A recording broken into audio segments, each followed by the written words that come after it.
Hello everyone, welcome to mission for perfect study channel.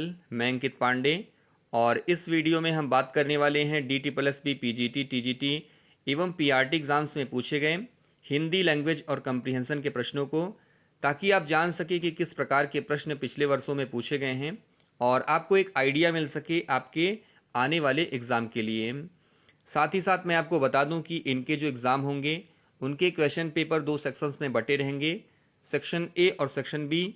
Section B जो होगा वो post specific होता है और सेक्शन ए जो है 5 पार्ट में बटा रहता है, जिसमें चौथे पार्ट में आपको हिंदी लैंग्वेज और कंप्रीहेंशन से जुड़े प्रश्न देखने के लिए मिलेंगे। और इसके अलावा मैं आपको ये भी बता दूं कि हमने कई वीडियोस के माध्यम से जनरल अवेयरनेस के जो क्वेश्चंस पूछे गए थे प्रीवियस ईयर में उनको भी कवर किया है, तो आप उन्हें भी ज़रूर देखें, जिसका कि लिंक आपको इस वीडियो के डिस्क्रिप्शन बॉक्स में मिल जाएगा।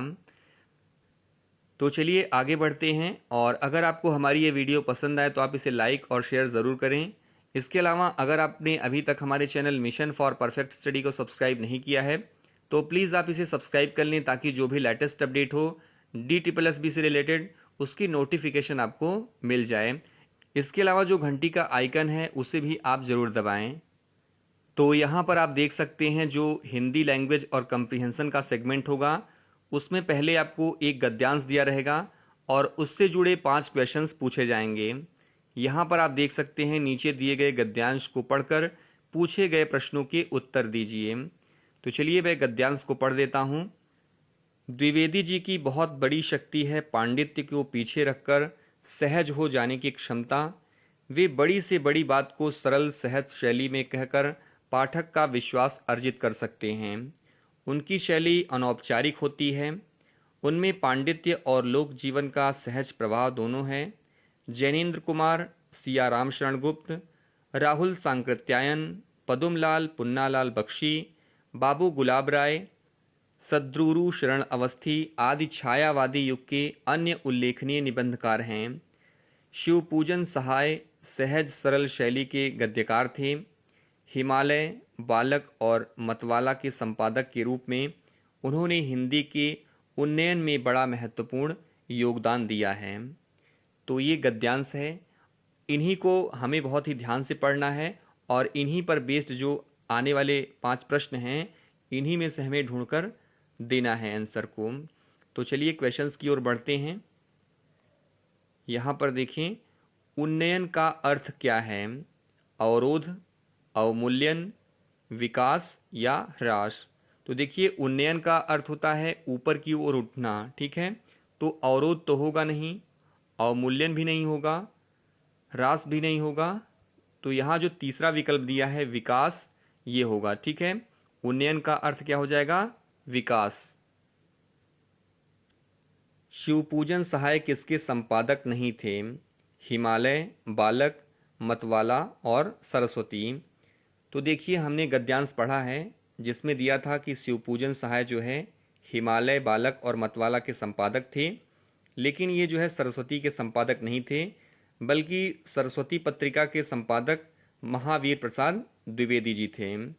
तो इस प्रकार विकल्प जो चौथा होगा सरस्वती, ये बिल्कुल सही होगा। उल्लिखित युग के निबंधकार नहीं हैं विद्यानिवास मिश्र, बाबू गुलाब राय, जैनेन्द्र कुमार, राहुल सांकृत्यायन। तो जैसा कि हमने गद्यांश में पढ़ा था कि बाबू गुलाब राय, जैनेन्द्र कुमार, राहुल सांकृत्यायन ये जो हैं छायावादी युग के निबंधकार हैं, लेकिन विद्यानिवास मिश्र जो है ये इससे संबंधित नहीं है इस युग से। तो विकल्प जो पहला होगा यही हमारा आंसर हो जाएगा। गद्यांश में पांडित्य का आशय है महानता, मौलिकता, धार्मिकता या विद्वता। तो पांडित्य का जो आशय है वो है विद्वता। तो विकल्प जो चौथा होगा ये बिल्कुल सही होगा। द्विवेदी जी की शैली है औपचारिक, विदग्ध, अनौपचारिक, प्रतीकात्मक। तो जैसा कि हमने गद्यांश में पढ़ा था कि द्विवेदी जी की जो शैली है वो अनौपचारिक है। तो विकल्प जो तीसरा है ये बिल्कुल सही रहेगा। सफाई किस प्रकार का संज्ञा है? व्यक्तिवाचक, भाववाचक, पदार्थवाचक या जातिवाचक। तो सफाई जो है ये भाववाचक संज्ञा है। और मैं आपको बता दूं कि अगर भाववाचक की परिभाषा की बात की जाए तो जो शब्द किसी पदार्थ की अवस्था, दशा या भाव का बोध कराते हैं उन शब्दों को भाववाचक संज्ञा कहते हैं।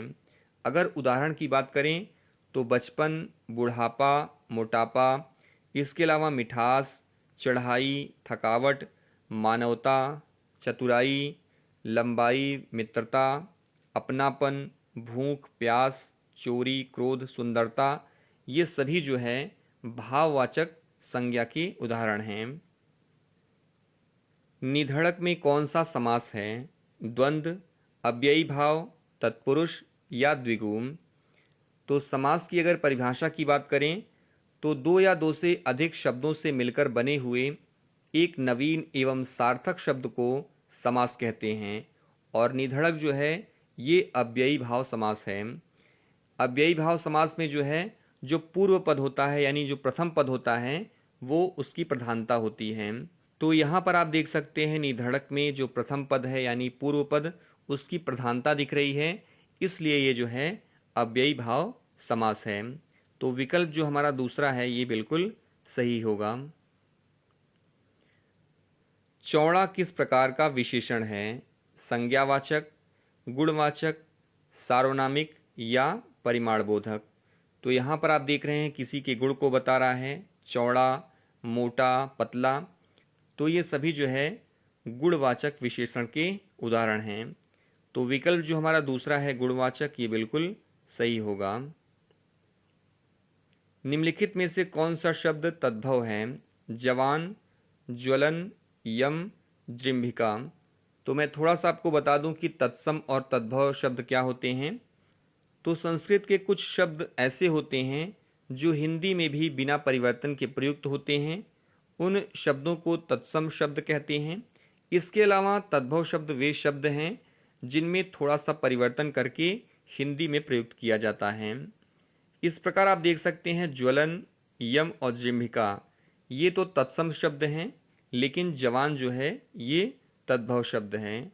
तो विकल्प जो हमारा पहला होगा यही इसका आंसर होगा। निम्नलिखित में से कौन सा शब्द देशज है? अल्लाह, ठुमरी, कमीशन या आफत। तो जो ठुमरी है ये एक देशज शब्द है, इस प्रकार दूसरा विकल्प बिल्कुल सही होगा। आरोह का विलोम होगा अपकर्ष, रोह, अवरोह, अनारूढ़। तो आरोह का जो विलोम होता है वो होता है अवरोह। विकल्प तीसरा। यमुना का पर्यायवाची नहीं है अर्कजा, मंदाकिनी, कृष्णा या कालिंदी। तो मैं आपको बता दूं कि यमुना का जो पर्यायवाची है उसमें अर्कजा, कालिंदी, कृष्णा, तरणिजा, श्यामा, यमानुजा, इसके अलावा सूर्यसुता, रवितनया, सूर्यतनया, सूर्यपुत्री ये सभी आते हैं। तो यहाँ पर जो मंदाकिनी है वो यमुना का पर्यायवाची नहीं होगा। तो विकल्प जो हमारा दूसरा है ये बिल्कुल सही होगा।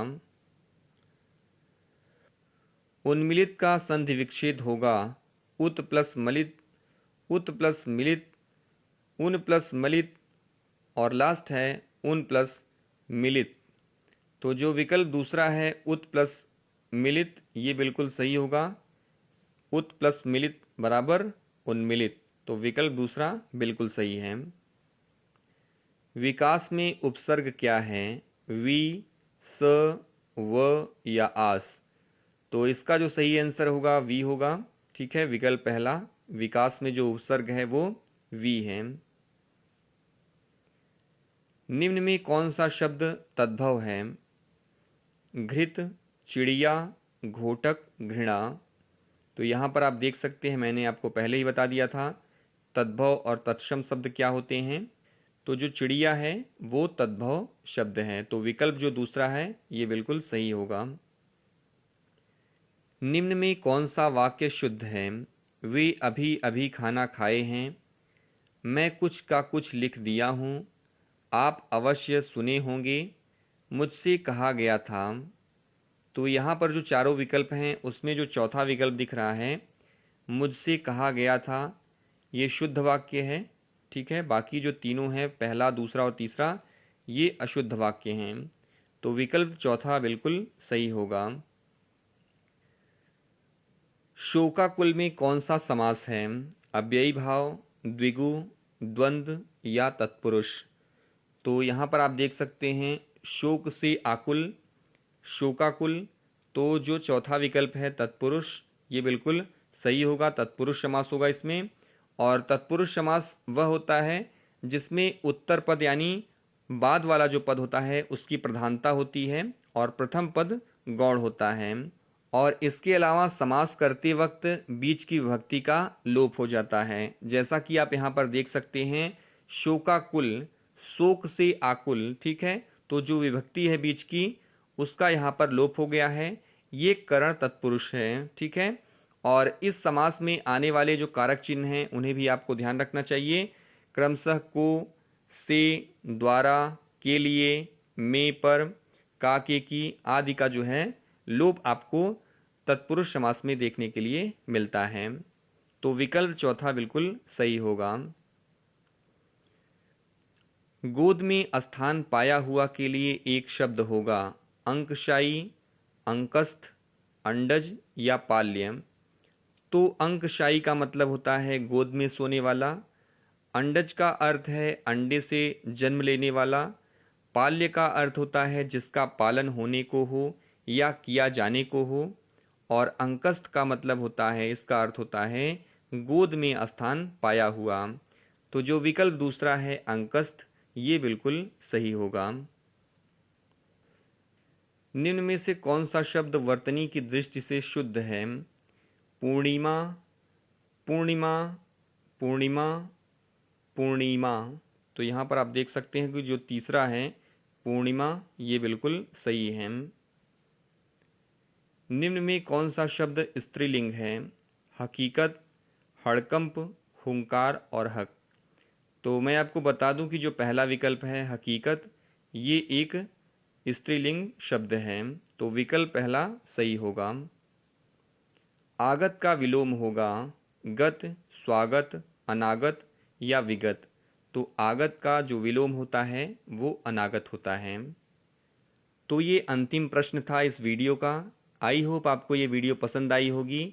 इसी प्रकार हम और भी सेगमेंट के जो क्वेश्चंस होंगे प्रीवियस ईयर के, उनको भी कवर करेंगे। तो आप ऐसे ही महत्वपूर्ण वीडियोस को प्राप्त करने के लिए आप हमारे channel mission for perfect study को ज़रूर सब्सक्राइब करें और घंटी का जो आइकन है उसको भी ज़रूर दबाएं, ताकि जो भी हमारे द्वारा वीडियो अपलोड की जाए उसकी नोटिफिकेशन आपको मिल सके। तो मिलते हैं कुछ नए टॉपिक के साथ, तब तक के लिए thank you, have a great day.